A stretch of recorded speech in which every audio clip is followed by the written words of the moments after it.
I'm here. You're there. Ready? Clicker questions. No, I told you we're going to start every day with clicker questions. Didn't I say that on Monday? I did. Okay, here we go. First one's review. For an economist, the definition of capital is A, B, C, D, or E. Money, machines and buildings, financial assets, the political center of a state, like Sacramento is a capital, or what you get with caps lock on. 5 seconds. This one's easy. 1, 2, 3, 4. Glasses on, and 5. Start with this color. What do we get? B, awesome, 94%. That's a nice, big, happy face. Good job. All right, the next one. Next one. There we go. An economy's PPF is curved. Why does the PPF curve? Yes, we saw this question on Monday. The question is whether or not we're going to have a higher percent right today. The PPF is curved, not a straight line, but curvature, because A, resources are scarce, B, we're looking at just one economy, C, there's only 2 types of output, D, not all people have the same skills, or E, that's the same one I had last week. So, and 3 seconds. 1, 2, and 3. The PPF slopes down because resources are scarce. The scarcity of resources means there are trade-offs. If we want to produce more machines, we have to produce less food because we have to reallocate some of our scarce resources away from food production and toward machine production. The curvature of the production possibilities frontier, that's reflecting the law of increasing opportunity costs. Opportunity costs increase because not everybody is equally skilled at all things. Not every resource is equally useful for all things. Resources are not ubiquitous. We get a 70% happy face there. We'd like to see a 100% happy face there. The curvature is a reflection of the law of increasing opportunity costs. On Monday, when we talked about the production possibilities frontier, we ended with the concept of economic growth. A production possibility frontier can shift. It can shift out if there's economic growth. There's also times when it can shift in. It'll shift out if there's an increase in the quantity of resources, land, labor, capital, knowledge, or an increase in the productivity of those resources, land, labor, capital, or increase in productivity generally. And if there's the reverse, if there's a decrease in the quantity of inputs or a decrease in productivity, then we say the PPF shifts back in towards the origin. So for our first example today, let's think about the Napa earthquake. Now, how many people here felt the earthquake on August 24th? A lot of you were just moving into the dorms. There was a welcome to Berkeley. Here you are. Don't forget, you're very close to the Hayward Fault. That was not on the Hayward Fault, but nevertheless, don't forget. Make sure you know your earthquake safety. In the event of an earthquake, what's the most important thing to protect? Your head. Right, your head and your neck. So arms can be bandaged, legs can be bandaged, brains not so much. So in the event of an earthquake, watch out for things falling, duck and cover, hold that position until the earthquake stops, and then calmly evacuate the building and follow the instructions of me if we're here, your GSI if you're in section, your RE if you're in the dorm, and so on. The Napa earthquake on August 24th shifted the Napa Valley's production possibilities frontier in, shifted it towards the origin. Why? Because A, wine bottles, that's the output, in retail outlets fell and broke, lots of them. It probably smelled really good up there, or bad if you don't like wine. B, tourists took pictures of damaged buildings instead of touring wineries, seemed to be the big thing to do that Sunday. C, wine tour hosts lost their jobs, yes they did. D, buildings and infrastructure were damaged, or E, all of the above. Which of those answers, A, B, C, D, or E, tells us why the production possibilities frontier for the Napa Valley shifted in following the August 24th earthquake? Too hot. Michael, can I take part of your table? I'm just going to put it right there. Thank you. All right, 2 seconds. There I am, 1001. Uh-oh. Whoa, don't lose your stylus. 1002. Find the stop button. All right. Whoa. I'll tell you this, 46% of people in the room are correct. All right, so things that shift the production possibilities frontier. A change in the quantity of inputs. That is more or less land, more or less labor, more or less machines and buildings, more or less knowledge, or a change in the quantity of those inputs. So the first one, wine bottles. In retail outlets, is that an input or an output? It kind of says it right there, doesn't it? It's an output. So the fact that some of the output broke, that's not a shift in the production possibilities frontier. It means that we weren't on the peak, we didn't have as much output as we could because a whole bunch of it broke, but it didn't change the quantity of inputs. So that's not a possibility. Well, what else did I just eliminate as a possibility? E. Tourists taking pictures instead of touring wineries, that's a decrease in the demand for winery tours, but it doesn't change the quantity of winery tours that can be produced. It's not a change in the quantity of inputs or the productivity of inputs, and so that's not right. Wine tour hosts lost their jobs. Remember when I showed you the picture of labor the other day? Even unemployed workers are still workers. They're still part of labor supply, labor force. So whether somebody loses their job or has a job, that doesn't change the quantity of labor that's available in an economy. It just changes whether we are on or inside of the PPF. Buildings and infrastructure were damaged. Buildings, that's part of what? Capital. So it's a decrease in the usable quantity of capital. Infrastructure, things like those water mains that broke and the roads that were not usable for cars, but apparently pretty cool for skateboarders, some of them. If you didn't see the picture, it was pretty cool. Those things affect productivity, so a decrease in the number of buildings that are usable and a decrease in infrastructure, that's shifting the production possibilities frontier in. So what would the picture look like? For Napa, let's put wine on the vertical axis and everything else on the horizontal axis. Remember, we divvy up the total amount of output in the economy into 2 groups. And so if we say wine and everything else, we can divide the things that are produced in the Napa Valley economy into 2 groups, wine and everything else. Draw yourself an initial production possibilities frontier. It's downward sloping. It's not a straight line. Label it PPF1. That's the production possibilities frontier for Napa on August 23rd, before our 4 a.m. or 3 a.m. awakening. And then, following the earthquake, the production possibilities frontier shifts in. Draw yourself a second production possibilities frontier. Label it PPF2. It's inside. I didn't draw it asymmetrically. I didn't change just the quantity of wine that could be produced because the buildings that were damaged were not simply wineries. There are a lot of buildings that were damaged, and they weren't all producing wine. So there's a decrease in the ability to produce all the things that are produced in the Napa Valley, shifting the whole PPF in. Let's look at a different example. That one's kind of local. Let me look at one that's a little more global. The Ebola virus. So I tweeted out a couple of articles for you about the Ebola virus and to have you think about how you would reflect it in with the production possibilities frontier. The Ebola virus, as I presume you know, is a virus that is spread through blood or bodily fluids, including semen. It's also spread through syringe or needles that are infected with the virus. There's a very high risk of death if you contract Ebola. Over 50% of those people who contracted the virus have died. There is no specific treatment for Ebola, and there's no vaccine against it. So 50% death rate, if you get it, that's a pretty bad thing. The current outbreak, Ebola started in the 1960s and then was sort of disappeared for the most part for a long time, and there's an outbreak that started again this year. And it's particularly right now affecting Sierra Leone, Liberia, Guinea, and Nigeria. Those are countries with populations there, respectively, of 6, 4, 11, and 170 million people. From the news, you might think that half the population of these countries was infected with Ebola. In fact, there's only about 3,000 cases that have been reported as of the end of last month. but half the people who get the Ebola virus die. So, and it's spread through contact, not through casual contact, but through blood and bodily fluids. And so there's a lot of concern about the spread of the Ebola virus. There's also a lot of misinformation. And so the response to the Ebola virus has been essentially hysteria. That's a quote from one of the articles that I tweeted out about the Ebola virus. What countries are doing, the countries that have been affected by Ebola, and some of the countries that are neighboring those that have been affected by Ebola, is they're doing things like closing their borders, so nobody can come in, nobody can go out, closing their airports, closing down transportation, not allowing ships to dock at the ports, which means not allowing the aid to come in. So the medical aid that's trying to reach there through Doctors Without Borders is having difficulty reaching many of these places, and so on. There's the articles I tweeted out. You can look at them on your own.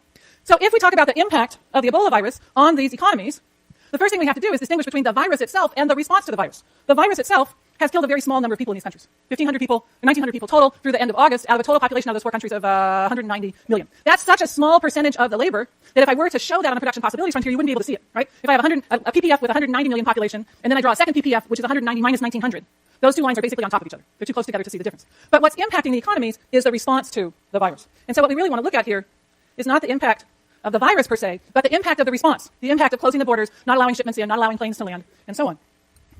Here, once again, we're going to take the total output that's produced and divide it into two categories. You can make up whatever categories you want. I'm going to call them food on the vertical axis and everything else on the horizontal axis. That says all else. There you go. And there was initially some production possibilities frontier. Draw yourself a downward sloping, non-linear production possibilities frontier, label it PPF1. That's the PPF that applies to these economies before the Ebola virus and the response to it takes hold. As I said, if I were to graph just the impact of the virus on the labor force, I'd have a second PPF, but it would be so close to the first one that no one could see the difference, especially with a thick pen, right? They'd be right on top of each other. Because 1,900 out of 190 million is a really tiny percent. I don't know what percent it is.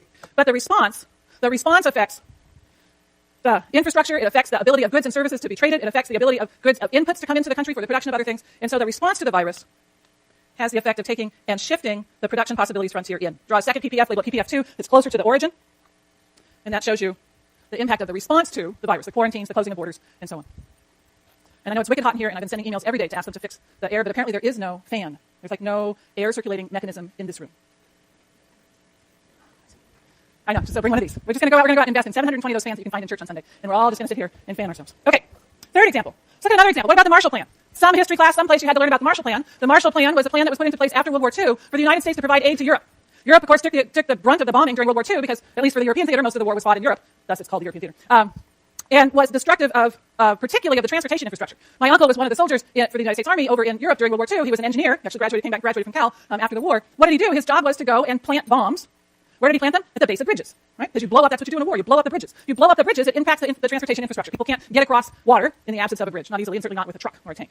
So there was a massive destruction, both from the air bombing and from these particular things like my uncle was doing, of bombing bridges from the bottom side, destruction of infrastructure during World War II. After the war, the United States, partly cognizant of and reading John Maynard Keynes' The Economic Consequences of the Peace about the end of World War I, the United States after World War II provided a lot of aid to Europe through the Marshall Plan, which meant that there were both people and money and goods that went to Europe for the rebuilding of this transportation infrastructure, for the modernizing of their industry. And this was not something that the Europeans were purchasing, these were gifts. So it was aid or gifts that were given to the European economies. So I want to see how that impacts, how we show that on the production possibilities frontier. This one's a little tricky, so keep up.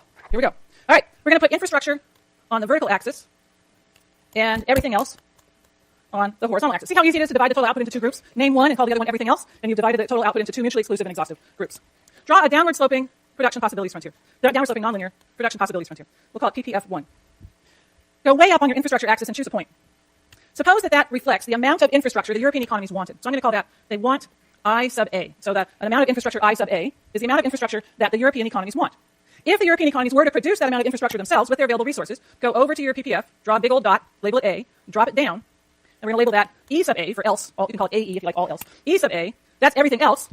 That's how much of everything else the European economies would be able to produce if with their own resources they produce the amount of infrastructure they want I sub A. So it's read off of the production possibilities frontier. But now, change my colors because it's fun to do. You get to hear your pens click. Now, suppose that the United States provides aid. And suppose the amount of aid they provide, let me back this up. Go up your vertical axis part way. So halfway, a little more than halfway, however you want. Doesn't really matter how much. So go up your vertical axis part way. I went up about 60%. Draw a little mark there. Draw a bracket between that new mark and the want IA mark that you had before. And suppose that distance between the two marks that you've got there, that represents the aid that's provided by the Marshall Plan. So that's the amount of infrastructure that's going to be built with American resources, not European resources. That means that in the European economies, assuming they still want that I sub A amount of aid, that I sub A amount of infrastructure, given the amount of aid that's being provided, go back to that little mark that you drew, and that's reflecting how much infrastructure they need to produce. So I'm going to say they need to produce I sub B, which is also the height from the origin 0 up until that mark. From that mark, which is now where it says produce I sub B, dash over until you hit your production possibilities frontier, draw a little dot, label it B, drop it down, and label that E sub B. That's the amount of everything else that this economy can produce if it's producing I sub B amounts of infrastructure. The total amount of infrastructure this economy has, though, is what they're producing, I sub B, plus the amount they're receiving in aid.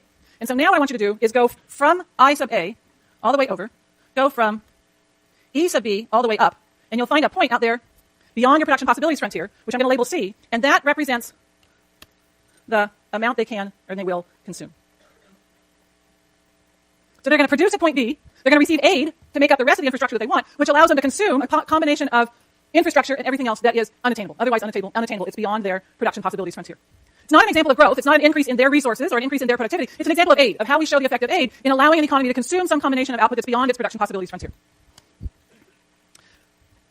The usual way that economists talk about how we can consume beyond the production possibilities frontier, growth was the way we talked about on Monday. The other way that we usually talk about is not aid, but we usually talk about trade. We talk about trade, about two economies trading with each other, buying and selling things from each other. The aid was different. Aid was a gift. But that's unusual. Usually it's not gifts. Usually what we do to consume beyond the PPF is through trade. Suppose there are two different parties. They can be economies, they can be people, whatever. There's two different parties, and suppose they have, one, information about each other. You can't trade with somebody that you don't know exists. Suppose they have information about each other. Suppose two, they have different opportunity costs. Suppose three, there's relatively cheap transportation in between the two, be those people or economies or something in between. And suppose four, there's a legal way to trade. That is perfectly legal for them to trade. In that case, if there are two parties with different opportunity costs, information about each other, relatively cheap transportation, and legal way to trade, then if each of these two parties specializes in producing one thing and they trade for the other thing, then together, the two of them will produce more of these outputs than they would if they were both self-sufficient. If those four conditions are satisfied, and each of these parties, be it a person or an economy, specializes and then they trade with each other, I'll produce economics lectures, John's going to produce fixed cars, and we're going to trade with each other. He's going to fix my car, I'm going to teach his kids some economics. Then we're going to have more of everything than we would if we were both self-sufficient. Because God knows it would take me forever to fix my car. Oops, there I am. All right. That's the concept that we're about to explore with a numerical example. The only way to really see this idea that there are what we call gains from trade is with a numerical example. So, a couple reading checks first before we get started. Clicker questions. First one, comparative and absolute advantage. So what are the definitions of comparative and absolute advantage? A, you didn't do the textbook reading yet. B, you did it, but good golly, I don't know what it said. C, comparative advantage, you're better at something than I am. Absolute advantage, both of us are better at the same thing. D, comparative advantage, compared with me and comparing two tasks, you do the first task much better than you do the second task, and I do the first task only somewhat better than I do the second task. And absolute is you do something better than I do. Or E, comparative advantage is compared with me, you do something really well, and absolute advantage is you do one thing better than you do something else. Which of those things, A, B, C, D, or E, you think is the best statement for you?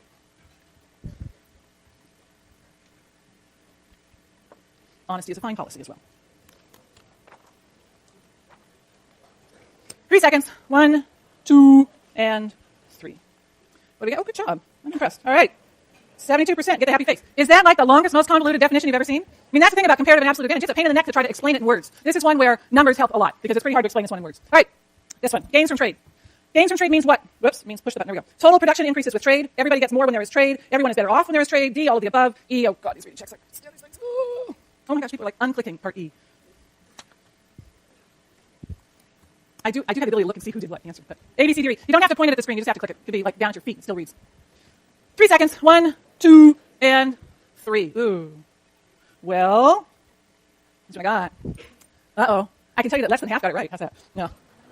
That didn't tell you anything, did it? Yeah. All right. So the correct answer on that one is A.